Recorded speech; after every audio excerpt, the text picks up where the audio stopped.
அருகே நாம் தமிழர் கட்சி சார்பில் நடைபெற்ற மரங்களின் மாநாட்டில் விஜய் மற்றும் அவரது ரசிகர்களை மறைமுகமாக சீமான் சீண்டியுள்ளார். இந்த மாநாட்டில் சீமான் என்ன பேசினார் என்று காண்போம். சென்னை அருகே நடைபெற்ற மர மாநாட்டில் நாம் தமிழர் கட்சி தலைமை ஒருங்கிணைப்பாளர் சீமான் ஆற்றிய உரை பெரும் வரவேற்பை பெற்றது. இயற்கையை நேசிக்கும் மக்கள், சுற்றுச்சூழல் ஆர்வலர்கள், பல்வேறு அமைப்பினரும் கலந்து கொண்ட இம்மாநாட்டில் சீமான் இது வெறும் மர மாநாடு அல்ல, உயிர்காற்றை தரும் நம் தாய்க்கு நன்றி செலுத்தும் மாநாடு என்று வலியுறுத்தினார்.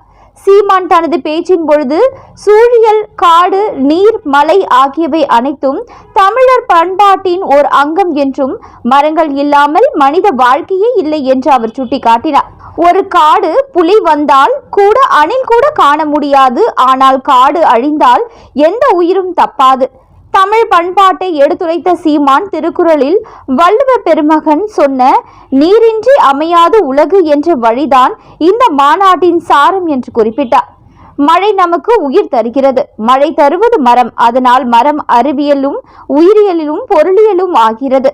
ஆனால் அந்த மரத்தையே வெட்டி அழிப்பது அரசியலாகிவிட்டது என அவர் விமர்சித்தார். மாநாட்டின் போது கவிஞர்கள் பாஸ்கர், தபு சங்கர் ஆகியோரின் மரங்களை பற்றிய கவிதை நூல்கள் வெளியிடப்பட்டன. அவற்றை அனைவரும் படிக்க வேண்டும் என்றும் குழந்தைகளுக்கு பரிசளித்து மரத்தின் அருமையை உணர்த்த வேண்டும் என்றும் சீமான் கேட்டுக்கொண்டார். வாழ்நாள் முழுவதும் மனிதனை மரம்தான் தாங்குகிறது, இறந்த பிறகும் சவப்பெட்டி தருவது மரம்தான் என்று அவர் கவிதை வரிகளை மேற்கோள் காட்டினார். மரங்களோடு பேசுவோம். சுற்றுச்சூழலை காப்பது வெறும் அரசியல் வாக்குறுதி அல்ல, மனித இன வாழ்வின் அடிப்படை தேவையாகும் என்று சீமான் வலியுறுத்தினார். மரம்தான் நச்சு காற்றை சுவாசித்து உயிர்காற்றை வெளியிடுகிறது. மனிதர்கள் அதற்கு மாற்றாக நடக்கிறார்கள்.